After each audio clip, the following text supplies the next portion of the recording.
যুদ্ধের দামামা তবে কি বাজছে, নাকি আলোচনার টেবিলে সমঝোতার শেষ সুযোগটুকুও হারাতে চলেছে ইরান ও যুক্তরাষ্ট্র? তেহরানের সর্বোচ্চ নেতা আয়াতুল্লাহ আলী খামেনির সাম্প্রতিক মন্তব্য এই নিয়ে নতুন প্রশ্নের জন্ম দিয়েছে। খামেনির দাবি, যুক্তরাষ্ট্রের অযৌক্তিক দাবির মুখে সবকিছু থমকে যেতে পারে। রয়টার্সের এক প্রতিবেদনে উঠে এসেছে ইরান যুক্তরাষ্ট্র আলোচনার বর্তমান চিত্র। আয়াতুল্লাহ আলী খামেনি সরাসরি যুক্তরাষ্ট্রের দাবিকে মাত্রাতিরিক্ত ও আপত্তিজনক আখ্যা দিয়ে বলেছেন, আমি মনে করি না যুক্তরাষ্ট্রের সাথে পারমাণবিক আলোচনা ফলপ্রসূ হবে।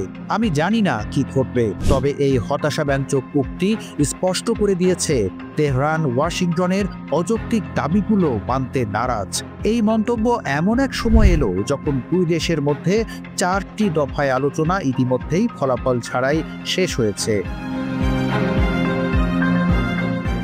ইরানের পররাষ্ট্রমন্ত্রী আব্বাস আরাগচি এর আগে রাষ্ট্রীয় গণমাধ্যমকে জানিয়েছিলেন, পঞ্চম দফার আলোচনার জন্য একটি তারিখ প্রস্তাব করা হলেও তারা এখনও তা গ্রহণ করেননি।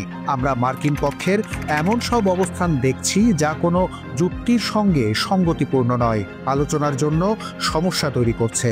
তিনি আরও বলেন, এ কারণেই আমরা পরবর্তী দফার আলোচনার তারিখ নির্ধারণ করিনি, আমরা বিষয়টি পর্যালোচনা করছি। এই বিবৃতিগুলো পারমাণবিক চুক্তি নবায়নের আলোচনাকে এক অনিশ্চিত ভবিষ্যতের দিকে ঠেলে দিয়েছে। ইরান এবং যুক্তরাষ্ট্র উভয় পক্ষই ইউরেনিয়াম সমৃদ্ধকরণ ইস্যুতে নিজের অবস্থানে অনড়, যা অচল অবস্থা তৈরি করেছে।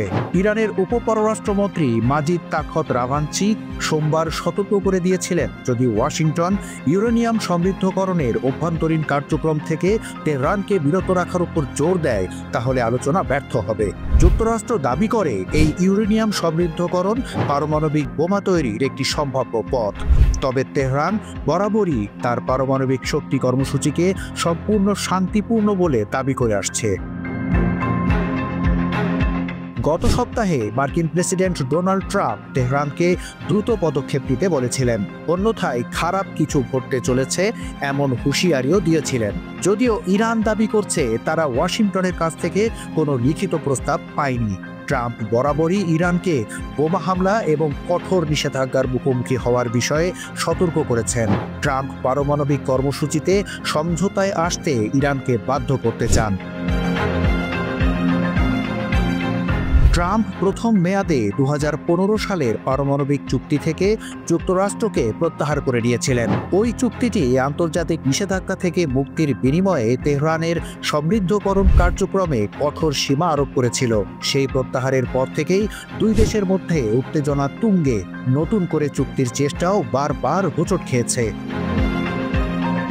এই মুহূর্তে ইরান এবং যুক্তরাষ্ট্রের মধ্যে পারমাণবিক আলোচনা কার্যত এক অগ্নি পরীক্ষার মুখে দাঁড়িয়ে আছে।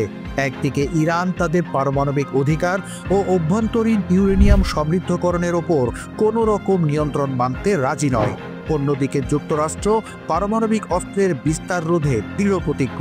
তারা ইরানের পারমাণবিক কর্মসূচিকে একটি গুরুতর হুমকি হিসেবে দেখছে। এই সংঘাতের ফল কি হবে তা নিয়ে বিশ্বজুড়ে চলছে গভীর উদ্বেগ। কূটনৈতিক প্রচেষ্টা কি পারবে এই অচল অবস্থা কাটিয়ে উঠতে, নাকি মধ্যপ্রাচ্যে আরও এক সংঘাতের বীজ বপন হচ্ছে, সেই প্রশ্ন উঠছে ঘুরে ফিরে।